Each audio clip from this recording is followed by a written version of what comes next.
Hello, everyone, and welcome back to the latest JKL Media podcast. I'm back with my co-hosts, Karen Hello. and Jesse, Hello, everyone. and we're here talking The Expanse, and we're up to season 2, episode 7, and titled, coincidentally enough, The Seventh Man. So, another interesting episode, and Karen, let's get your quick thoughts. I'm not confused this week. Oh, Um, that's were you good. confused last week? I Yeah, thought you last were week was just, frustrating for me. oh, okay. Um, I had emotions this week Mm, for several things that happened, and okay. that's always a good thing. Right. So, All right. I'll look forward to talking about your emotions. How about you, Jesse? Do you have any emotions? So, I really, when we talked Babylon 5, I had seen it two or three times. So there Hmm. was no frustration for me of doing one episode a week. It was fine. It was okay. I was curious what you guys were going to think. And I watched the episode like, oh, I wonder if they're going to like this one. I wonder if they're not. This one is just pure joy. I Hmm. And I frustration. also don't remember. It's been so long since we watched Farscape together. I, Hmm. I, I think a couple of times I like, oh, I can't wait to see the next one. But that we are in such a binging capacity now, culture that is really frustrating me. This show is so good. This episode is it is so dense with great characters. Yeah, so I love the episode and was like, oh shit, I just want to go to the next one. I want to go to the next one. Can I pretend I don't know what's going on? Right. right, right. Yeah. So yeah, great episode. I'm Yeah. always tempted to just let it play. Yeah. I Yeah. can't Um, do that to you guys, but so let me throw this question to both of you. You go first, Jesse, since you raised it. So how soon after we do the podcast do you watch the next episode? I usually wait till the next weekend Oh, because wow. just because Easy to there's remember. always, yeah, easy to remember. Yeah. There's always stuff to go on. Now, I did, for those of you keeping score at home, immediately started House of Asher Oh, okay. last Sunday and finished it. Ah, And awesome. not that day, but I Yeah. finished it and was absolutely just thrilled that you recommended it. It was just as good as the original. And instead of Lucy Lawless, we had Claudia Black, Yeah. who was amazing in this. Speaking of Farscape, Yeah, mhm. very cool. yes. And The other the the other thought, finale was something, eh? yeah, it It was. gave a whole new And meaning to the phrase Hail Caesar. yes, and one other thing before we get back to the Expanse, which is what we're here for. I'm always amused too that when they're casting for this, they have to look for uh women who have not been enhanced because it is set Mm, in the in the Roman times, and so it is very always And as there's a lots of nudity. yeah, as a 12-year-old boy, I joke that, it's cussing, every other word is the F word and the C word. There is more blood than you can imagine, and boobies. And Hmm. and Other twigs and paraphernalia. sticks. Yes. Yes, twigs, yes, twigs and berries. Hmm. yes, absolutely. How about Yes. you, Karen? How soon do you wait? Okay, I say I'm gonna watch it right after we stop Mm, recording, and I right. have that intention because I can't wait to see it. Hmm. And then I usually get busy with something else, and I Yeah. end up waiting until the middle of the Okay. week. All right. Just whenever Sean and I can get Yeah. together in an evening. We had Yeah. hamburgers this week, by the way. Okay. Mm, Awesome.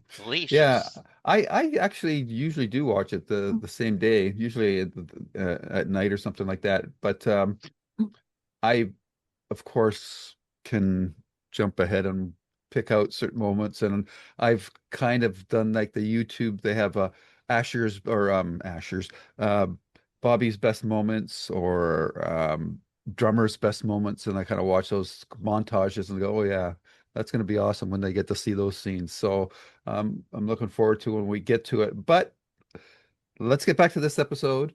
Uh, it's called The Seventh Man, and I think for the first time that the meaning for the title is pretty narrow in this particular Hmm. instance, which is unusual for the show, but I guess they're trying to point out just how important this mysterious seventh person is, and we'll see what you guys think about that.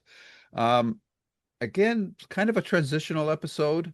The stuff with Bobby is pretty focused and very personal, and then everything else is very political. And we get to see Jared Harris return again as Anderson Dawes, and I just love the accent that the actors that are playing the Belters put on. It's kind of a New Orleans patois, I think is the correct pronunciation, and but it really adds a lot of flavor to those scenes. And um, let's deal with all the stuff that's happening on Tycho.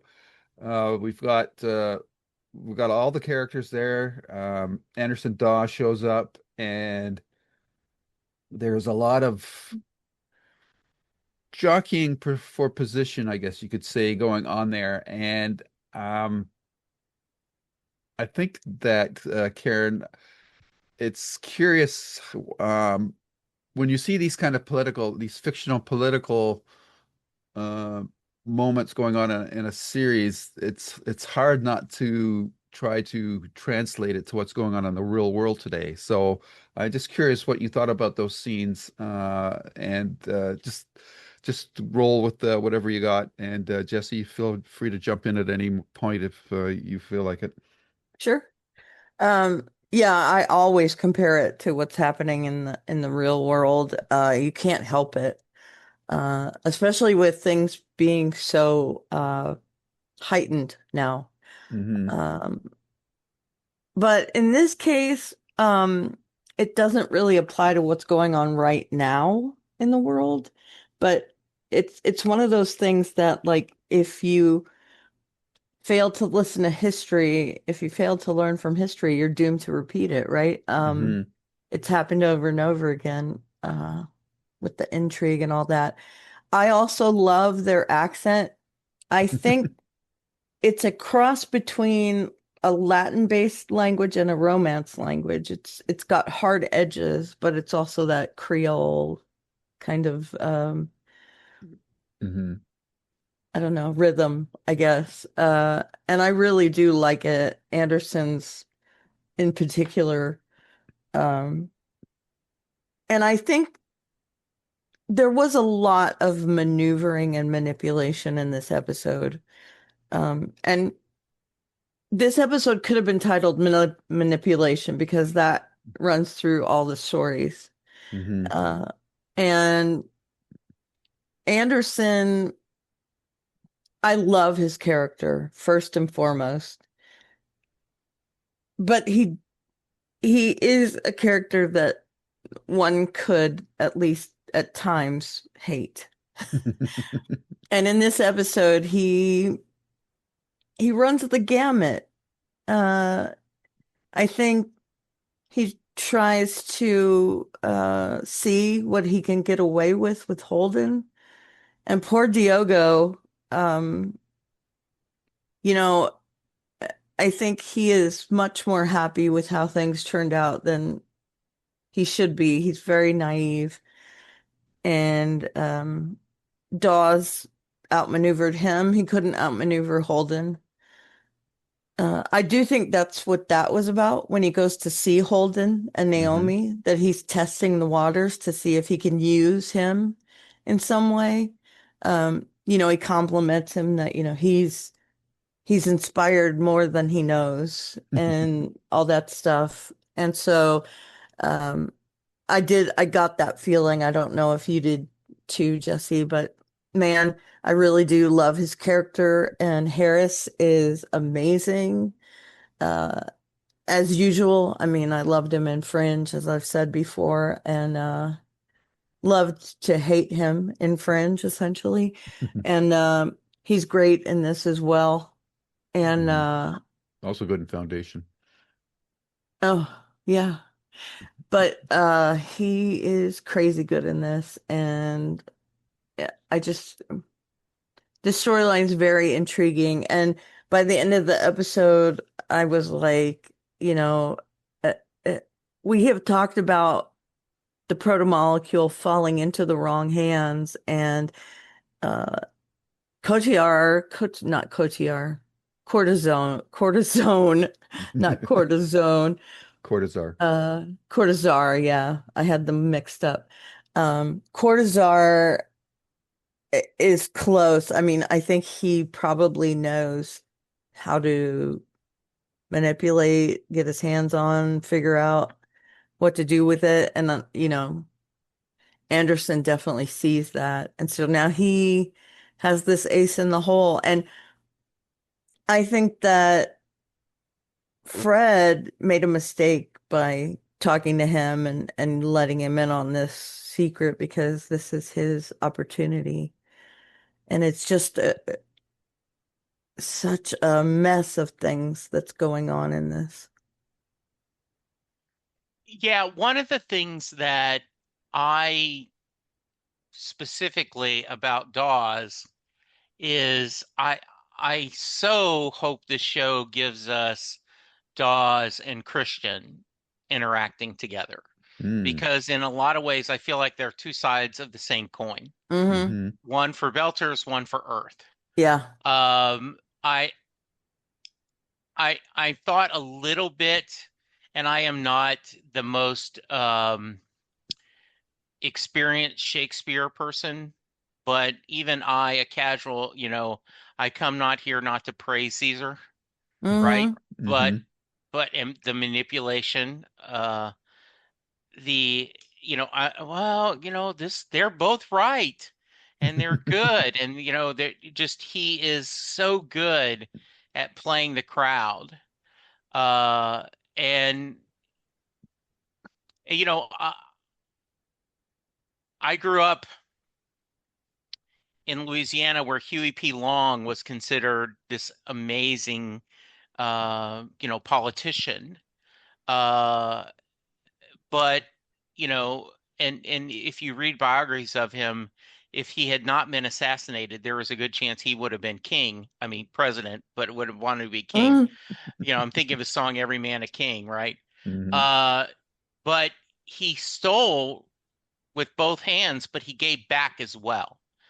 And he didn't give away just away to the rich like certain politicians do today.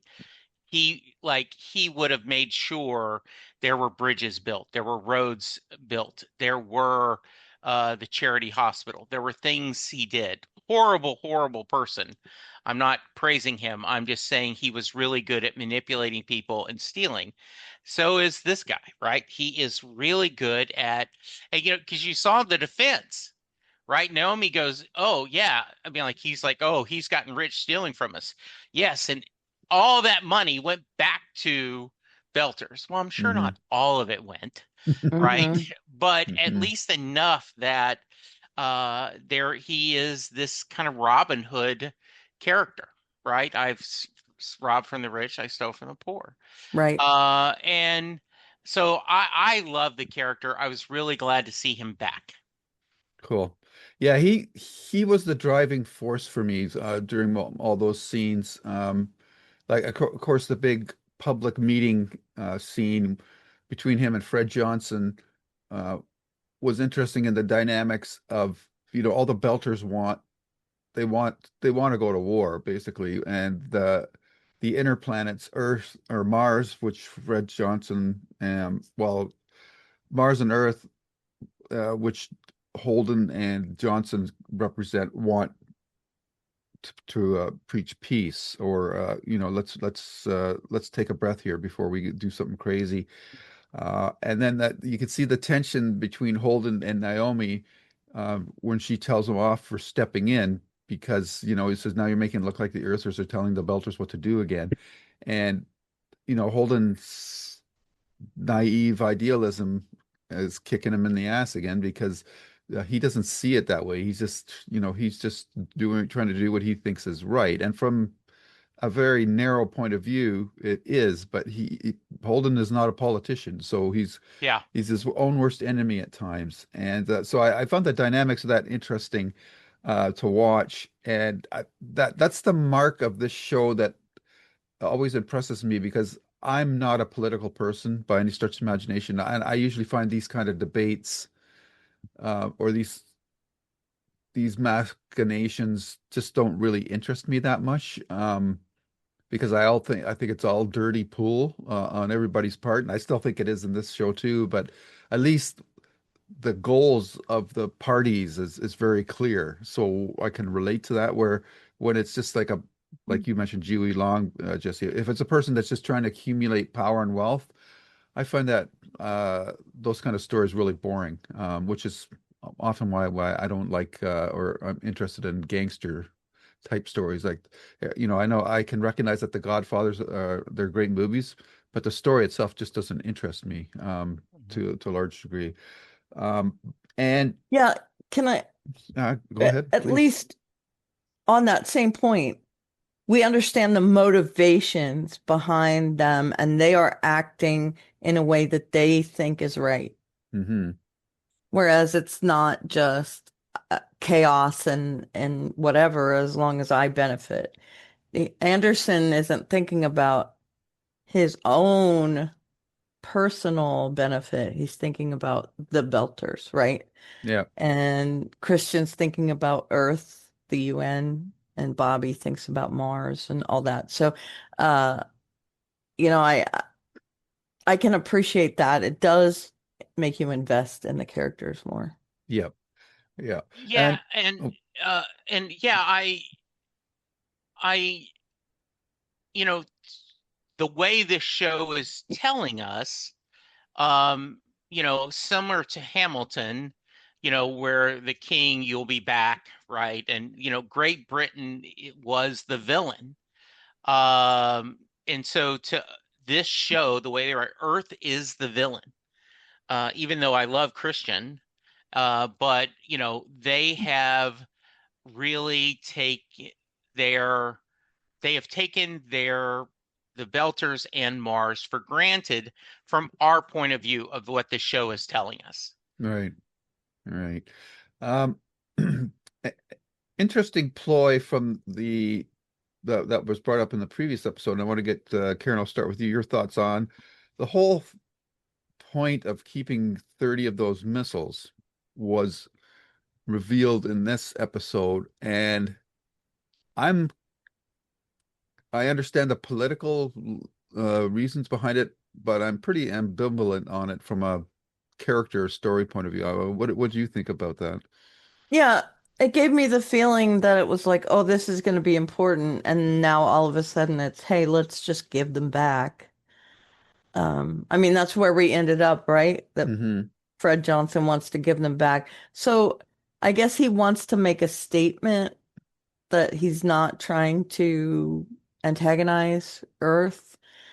Uh, but I'm like, he could have leveraged it a little bit. There could have been some, mutual non-destruction stuff happening.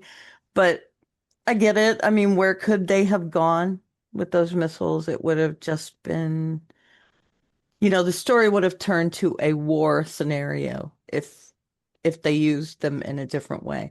I think it's smart of him to want to give them back. That, it shows it's a gesture that shows Earth that he is not a threat.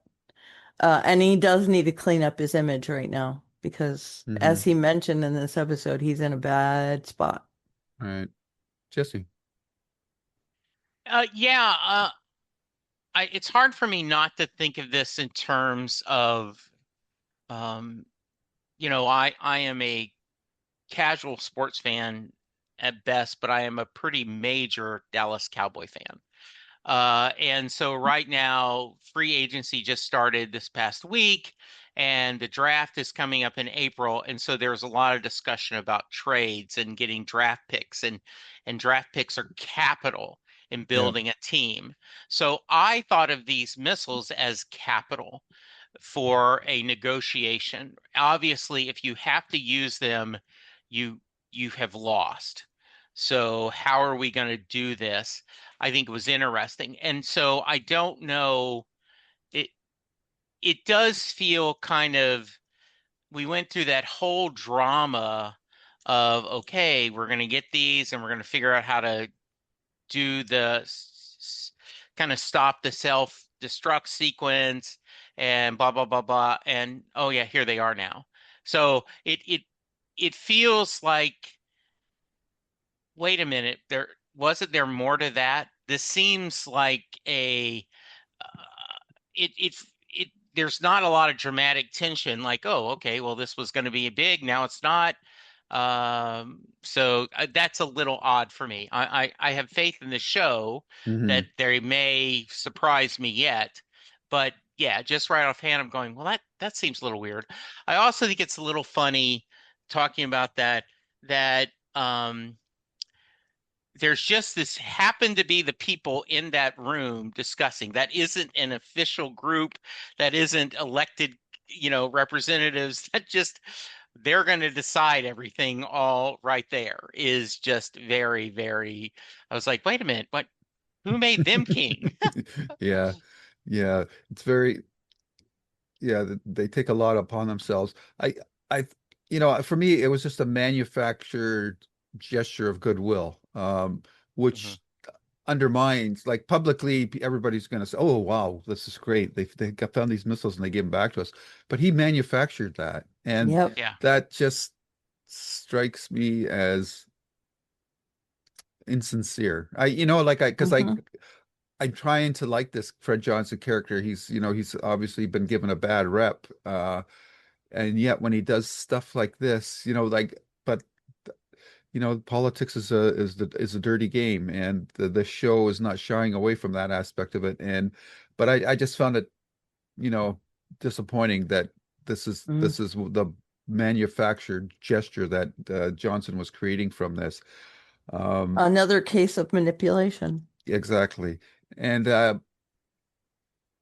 yeah, and I want to remember this conversation because I want to tie it back to the stuff that happens with the Rocinante crew a little bit later on, but we'll continue on this thread. Um, and I want to follow. The other Go, thing, um, perhaps, right? hmm. There there are certain politicians in real world that make a crisis and then fix it and Yep. then want you Absolutely. to Hmm. proclaim how wonderful they are Right. Absolutely. that they fix this issue like yeah but you caused it so yes. Absolutely. Yep. Yeah. Which is why I don't like politicians. Yeah. Yep. Right. I mean, there's a lot of reasons, but these fake emergency things to sway public perception that this really grinds my gears the wrong way. Mhm. Um, I want to continue following Dawes through this episode because he's really the catalyst for everything that happens in this episode. Uh, and as Karen mentioned, his next stop is the Rocinante. He's he's fishing for information about like what leverage does Johnson have besides the missiles that he would be willing to give up the missiles in the first place, which, it's just, a lot of chess going on in Dawes' mind right now. And Yes. this shows how smart he really is, which I appreciate. And he doesn't get a lot from them. Um, but it's interesting how body language wise, how Holden reacts to him versus how Naomi reacts to him. And I think that's telling with what happens with her later on in the episode. Um, but Jesse, I'll come to you first on this. But the next time we see Dawes, he's talking to Diego, who up until this point has been kind of just a comic relief, uh, just kind of buffoonish character. Hmm. But this time, he provides Dawes with some valuable information, inadvertently, I think, Yeah. but he doesn't himself realize the importance of it. But he points Dawes to Cortazar, and Mhm. that leads up to the final um, section of the episode for well, I guess it quotes Dawes, who's not really there, but it features Alex and Naomi chasing the ship that we believe Dawes is on, and how that played out. So, Jesse, what your thoughts on what happened with those particular plot points? So I am thrilled that Diego has shown up on the ship. We've needed that kind of foolish character, right? Right. Who was the doctor that was on Joey? And the guy that died very early in the first season, whatever character that was. Um, he was also in the I think the USA Doctor show. The Um, Royal Pains. yeah, Oh, right, Royal right, Pain. right. Yeah, that, so that character, we need that kind of character again. Yeah, so it's interesting, as you said, you can see how Dawes is very intelligent, picking up things from that are just casual information and connecting it together. Hmm. Um, and this is uh, the reality is, and we've talked about this from the beginning, as long as the proto matter exists, someone's going to think they can use it as a weapon. Yep, Or, even though this crazy guy thinks it's going to make, we're going to be all supermen with it, it's dangerous. It's dangerous. I think even more dangerous than like nuclear weapons, because this doesn't feel like you can control it. Not that you can control a nuclear bomb. I'm just saying, Hmm. So yeah, I think very, um, that's more interesting than the missiles. Hmm. But it is kind of, if you're willing to, once again, if you're willing to trade this asset or cut this asset, that means you must have something else on your roster that's going to yep, be just as strong, that's going to help you. And yep. that's just, yeah, it's very, I'm surprised as much. Like, I loved West Wing, and I love, The Diplomat. So I'm a sucker for anything that's political. Okay. And so this is so much fun, just set in space. So I'm a little surprised you love this as much, Lou, since you don't like politics. Yeah. Yeah. But it's just because uh for it's much more black and white. I mean, yes, the Yeah, characters are complex, the stories are complex, but still within the framework of real life, this is still a very straightforward. yeah, The dynamics of the show are very straightforward, and they don't. They deal with the high points on the show. I understand that I've read the first couple of novels, but I got bogged down with the politics, and I found it hard to yeah, continue reading them. But the shows kind of that's one of the nice things about adaptations. They crystallize a lot of things. Something, yes, you lose yes, stuff, but if there's stuff that you don't like, you also lose that, which is what I like about the show. So, um, Karen, your thoughts on Dawes and yeah, talk about the Diego. Yeah, Diogo is super interesting to me. I again, I'm gonna flatter you a lot. Anderson uses that with him as well. Oh, I I'm thought gonna you were talking to me flatter you. personally. I did too. I Oh, was no, like, no, oh, no. I'm ready. Okay, thank you. Please No. stroke my No feathers. offense. You guys are, I love you guys both. I know you do. Thank you. Um, but Anderson used the flattery technique with Diogo as well. Mentioned all the great things he's done. He was here, he was there, he's a paragon. Um, Now, I do think that Anderson has a lot of he has a lot of goals when he goes to talk to these people. Yes, 100%. He's fishing for information. But I do think that he also he tests the fences to see where the weak point of electricity is, like animals do, right? To Hmm. Mhm. see where they can get out of an electrified fence. He's doing that as well with these guys. I don't know if you guys think that as well, but I think he looks for vulnerabilities in people and where he can use them. I think Absolutely. he was doing that with Holden as well as fishing for information, right? Hmm. In this case. Yep. And the same thing with Diogo, although he got the information just by happenstance. I do think he went there to fish, but also he recognized that Diogo could be a tool to be And he turned used. out to be one Yep, in this Mhm. yep. episode. And it just shows the difference between Holden and other people, that Holden, his beliefs are stronger than a normal person's beliefs, right? Hmm. That he stands up for what he believes in and he doesn't really waver from that. So, uh, when Anderson poked at him, he realized, okay, number one, I'm not going to get information from him, but number two, he might be good to have on my side, but I can't manipulate him.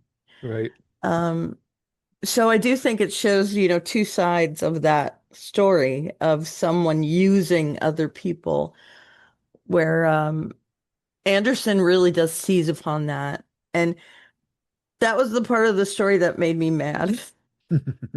Is Diogo, he said he's 19. I enjoyed that conversation as well, where they said they even use Earth years, um, and that he'd only be 1 year old if they were on Jupiter, and all that stuff. That's pretty funny. Uh, Trying to unite them, saying he's from the same area, and uh, it was a master class in finding someone you can use and turning them into Hmm. that. Yeah.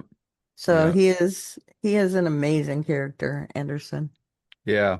And that was a really nice feint out at the end there, when uh, Alex and Naomi thought they had captured Adaz, and when they get aboard the ship, it's just Diego who's acting as a decoy to allow Yeah.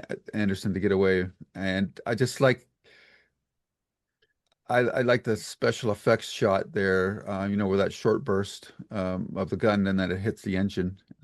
Yep. But you have to wonder if it wouldn't keep going right through the ship, and potentially killing somebody. But because those rail guns are pretty potent, right? They pack quite the punch. But still, And directed. yeah, and it was a beautiful shot. And So in my mind, hmm remember when Alex did all those simulations hmm about, could he have saved that other pod? I yep. feel like he made himself into a sniper almost. Mm, And that came in Oh, handy here. nice, nice. nice. Yeah. Yeah, very cool. Okay, so let's Hey, Jesse, Yeah. real quick. Did you see that coming? That Diogo was being used as a distraction? No, though I did not, I I wasn't surprised when we saw it was him that he was there. I didn't think necessarily, right? Yeah. Yeah. Hmm. Yeah, same.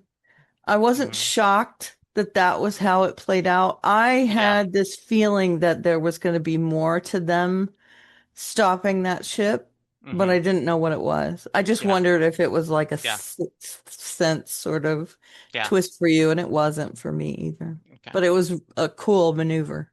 Yeah. okay, there's two quick little pieces that I want to touch upon because of their I think they're important in the future. One is Naomi's attitude towards Dawes and her position with Holden on all anything related to the Belters. And then I think the final scene that she has in the episode where she goes to go to Drummer and ends up helping her with disarming the missiles. That was Which last episode. was it? I thought it was this Yeah, episode. Okay, that was last episode. But my that's bad. okay. Yeah, okay. Then there's only one thread to pick up, and that is the interesting scene where Amos goes to talk to Cortazar about the uh I don't know. I guess he's just trying to find out where the guy's head's at and how he's relates to things. Jesse, what did you think of that conversation Which conversation? I'm a where little Amos had confused. with the protogen scientist Cortazar? Oh, yeah. I I'm not sure where that's going. Mm-hmm. I just found the scientist a little bit like I thought it was interesting, um Amos's feelings about seeing the kid and being afraid of him, and Mm-hmm. that's not what he wanted to do. I also kind of was a little, it figures it's very Amos to want a person. I'm trying to Hmm. be nice here, but let's follow the rules. And real, I would thought he would have said, "Oh, I'm sorry, here, let's one for each of your kids, right? Like that's Right. good." Yeah. Yeah, so I don't quite understand what the purpose of that is. So it was kind of like, okay, that's interesting. Crazy scientist guy.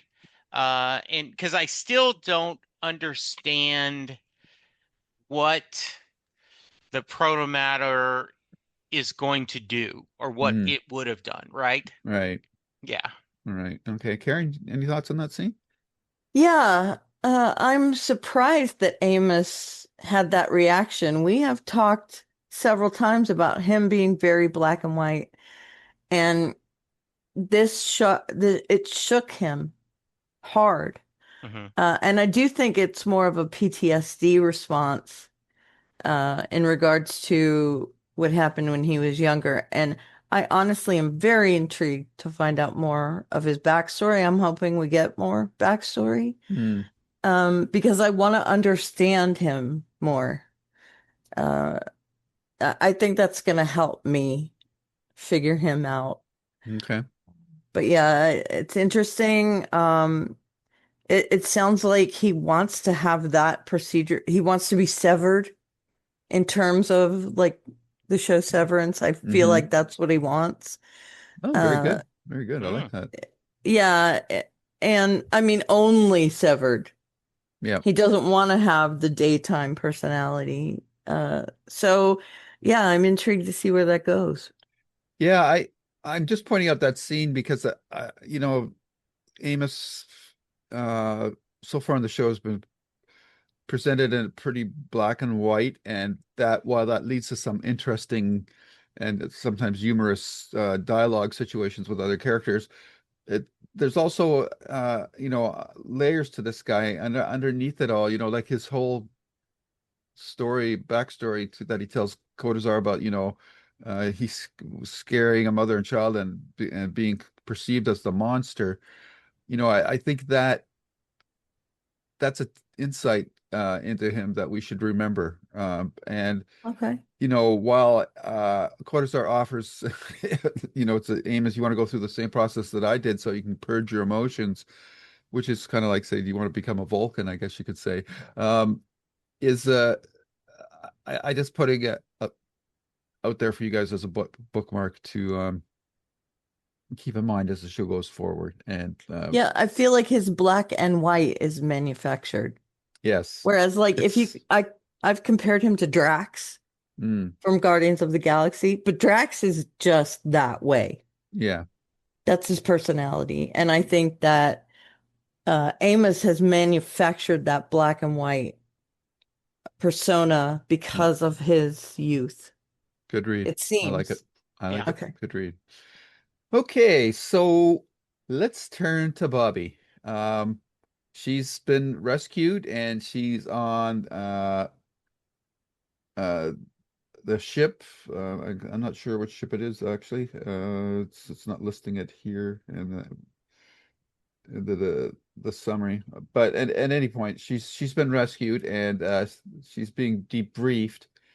And her story at the beginning of the episode is different than the one that she has after she takes that ball-bearing drug, the psychotropic drug that helps her focus. Karen, why don't we talk about Bobby's journey through this episode and go right through the whole episode with it? So is that a similar drug to what happened on the Martian ship Yes, when they, okay. it's the same one. Yeah. Okay. So that I like that we're picking up that thread again with Mars technology. I'm guessing that's a Martian technology. Hmm. Um, I thought it was cool to see how that affects someone because we do see flashes of what Bobby is seeing in her head. That's very cool. Again, we're talking manipulation with her. Very good. They are they are definitely seizing on the fact that she has just gone through this horrible thing, in order to uh, not turn her, but to keep her on her back foot and to make sure that she doesn't realize what they're doing. At least Hmm. that's the thought I have about it.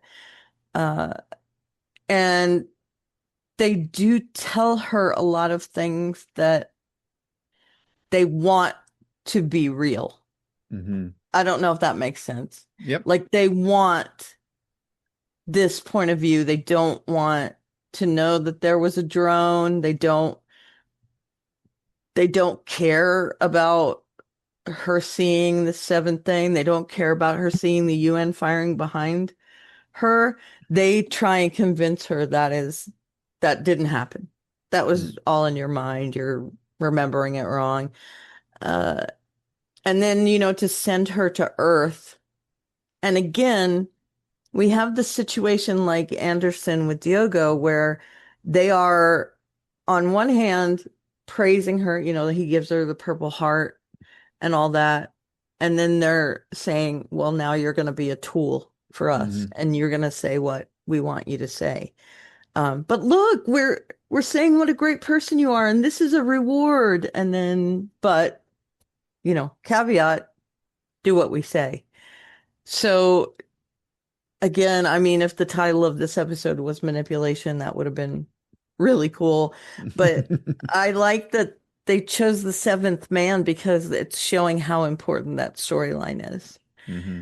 And I can't wait to see what she does when she goes to Earth and how she reacts to being on Earth. Hmm. And we know she's not going to have a problem with gravity because that's how they trained. Yeah. So, Right. Okay. Though he does share that it's a little different in reality. right. Yeah, Yeah. because it's Uh, constant. Yeah. yeah. So two things. There are three lights. For a Right? Star Trek Four. reference. Yeah. There Yep. are four Yeah. lights. Four lights. Yeah. Um, the one of the things that used to really, really bother me in my day gig is meeting with a consultant. And a Mm, consultant would say, "What's your biggest issue?" And I would say, "Oh, my biggest issue is turnover. I just really have a lot of trouble losing agents and turning over. So that's a constant battle." Hmm. So what I hear you saying is if you had a better system and they would hmm manipulate what I said to push for what they were selling, Right. what they were advocating for, no matter what the answer was, they would twist it for this. Hmm. Um, so I feel a little bit of this is there, Bobby's like, okay, what you really meant was this happened. Hmm. Um, and she is very much a Marine. If I can't eat it, F it, or sleep on it, I don't care. Yep. She said, first thing I want a porterhouse, medium rare. Um, so I get I don't know what I would do in her circumstances. I would like to think I would no, I'm going to keep saying the truth. Hmm. But I also don't know in reality if I would lie to myself and say, okay, maybe I was mistaken, right? Hmm. Um, we had earlier, was it last season? No, this season, where the general that was, assigned to the UN spoke truth to power and he had to, resign that position. So I feel, I mean, I think it's great to get Bobby in Earth and, in more scenes with her is the better. But I did feel for her that she is such a loyalist, she is such a patriot, and but she isn't someone who lies necessarily for, you know, I mean, even, I mean, she may have Mars colored glasses and see everything from that angle, but she isn't going to lie about it. Right. Yeah, and Yes. we do see her break a little bit. Yeah, She yells at the dude and Yeah. yeah, then, settles herself, centers herself again. Hmm. yeah, So I would love to see her go against his wishes once she gets on Earth. I mean, apparently we'll see, yeah, but yeah, I'm looking forward to that. Yeah. I, I can't emphasize enough how delicious it is for me to see such a character with such a strong viewpoint about a certain thing having to confront that thing. So the fact that she's been on since she's been introduced into the series that she's anti-Earth, anti-Earth, anti-Earth, and now she's going to Earth. Like I just think that, yeah. dramatically, that is just so delicious. And uh, I think that her time on Earth will be very interesting, and I think that you both will enjoy it quite a bit. And I can Awesome. I cannot wait until she meets Christian, because Mm, they're two such Yeah. totally polar opposite characters, in a lot of respects. But uh, that will be for future episodes to delve into. So that'll be a lot of fun. And I think that's pretty well everything I have for this episode. We've got a lot of questions. What's Dawes doing with Cortazar? What exactly happened on Ganymede? Who were those drones from? What is the seventh man? The blue man, as I like to call him. Um, and why is nobody that Bobby's talking to seeming to care that she saw somebody on the moon from Ganymede without a spacesuit on, which is, like that's kind of a big deal, but you'd nobody think seems Yeah. to, they'd be interested in that, but right? nobody is. And so there's a lot of good questions going forward, and um, I can't wait till we dive into the next episode. Just go around the table. Start with you, Karen. Any last thoughts? Anything you wanted to bring up that hasn't been mentioned yet? Yeah, I want to give a mention to Peter Outerbridge, who played Martins, and Hmm. that he intervenes in the questioning of Bobby. He was on 13 Monkeys, 12 Monkeys. Tom Monkeys. 12, he was Yes. on 12 Monkeys as Jones's husband. Yeah. Yeah. He's a So, Canadian actor, I believe. yeah, most Yeah. of the people on this show are though, right? Yeah.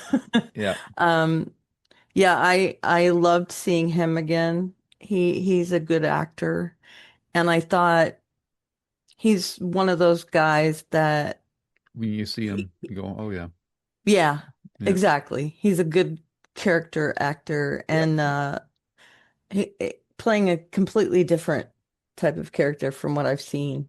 Hmm. And I feel like all of the politics on that ship that Bobby's on are super interesting, and the point of view of Martins and Thorson, I think was the other guy's name. The two guys interrogating Bobby. It Hmm. was interesting to see what their goals are. Are they playing good cop, bad cop? Are they playing bad cop, bad cop? You know, I really kind of wanted to see that. And I think Martin's definitely was playing into the fact that, hey, you can talk to me. Hmm. You can, and but he was still being very pointed. So, Yeah. It's interesting that he's a chaplain too. Like, hmm what what's does that that all have about? to do with what he's doing? Yeah. Yeah. What's that all And about? Yeah. and I wonder, like, I wondered at first, like, is he a chaplain or, Hmm Yeah. uh, but yeah, I'm not sure, right? Hmm. hmm Yeah. All right. Do we want to do rating? Well, I had one comment. I Okay. am a little worried about Naomi and Mm. Holden's Mm, relationship Yep. because they're obviously still together, but they have some core disbeliefs. But Mm. they do not believe in the same things. Uh, right. and so I'm a little worried about that. Hopefully they can get past it because I like them as a couple, but Hmm. I'm just a little concerned about that they're going to just what they're fighting, what the can this end up hurting them the way they're having to be together? Just a thought. Let's put Hmm. drummer on the Rossi, Yeah. Oh, talking there we go. about Naomi's relationships. Yeah. Yeah. Let's do that. Well, who knows? Mm. You just never know who's going to pop up on that ship. Yes. So we shall see. Alrighty. Ratings. Karen. Oh, I forgot to mention. I'm sorry. Is Holden going to kill Cortazar? Is that what he's doing? Thinking about it, maybe, eh? Yeah. Because why else would he go there with a gun? Hmm. Interesting. So anyway, sorry. Yep, no worries. Um, I'm gonna give it um 8.5 manipulations of Diogo. Hmm. Okay. Jesse. Yeah, I think this one I'm gonna go 8.5 soy porterhouses. Mm, I Very good. assume that is soy, right? yeah, Yeah, whatever it yeah. is. She said grown in a tank. So I Mm-hmm. Yeah. assume that was Okay. Gross. Yeah, I'm gonna give this eight. I'm not really sure what to give this. There's nothing that really. I'm gonna give it eighth man. Mm, okay, good. awesome. Alrighty, so that's our discussion of the episode seven, the seventh man, and if people want to find out more about you, Karen, where should they go? Well, they can email us at jklmediareviews@gmail.com. And I am at Oliveria on social media. And my blog is aliesstuff.com. Very good, Jesse. I am at Jesse Jackson DFW on most social media, including Twitter and Blue Sky. Would love for you guys to come over and check Set Lusting Bruce, where I am talking all about music and passions. This week, I have a person who's gone to over 80 bare naked lady shows, Mm, and she Wow. also is um, part of the Hallmark group I hang out at. Yeah. So we talked Hallmark movies, we talked bare naked ladies. So it was a lot of fun. It was a fun conversation. So please check that out. Awesome. And you can find me at our flagship JKL Media's Reviews YouTube channel where we're doing obviously The Expanse. We've previously done 12 Monkeys, which is a fantastic series, which is criminally overlooked, I believe. As well, we're in hiatus for waiting for new seasons of Severance and um, oh God, what's the other show? The alien takeover show. Pluribus. hmm Pluribus. How could I forget that name? It's such an unusual name. And as well as all our other one-off reviews of short one season series like Station 11, another criminally overlooked series that you should check Hmm. out. Devs is what comes to mind, as well as we've done some stuff musically with Springsteen and so forth, and occasionally comic books as well.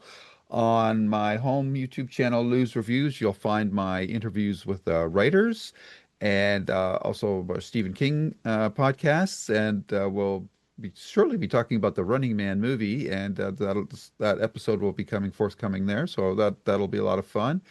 And on the social medias, you can find me at Twitter and Blue Sky at Lou W Sitzma. That's SYTSMA. And that concludes this episode. Next week we'll be talking about episode 8, Pyre, Pyre. Hmm. So that should be a fiery episode. And Could be.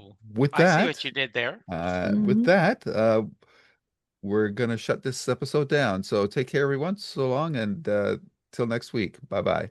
Bye. Bye. And scene. The proceeding has been a JKL Media production.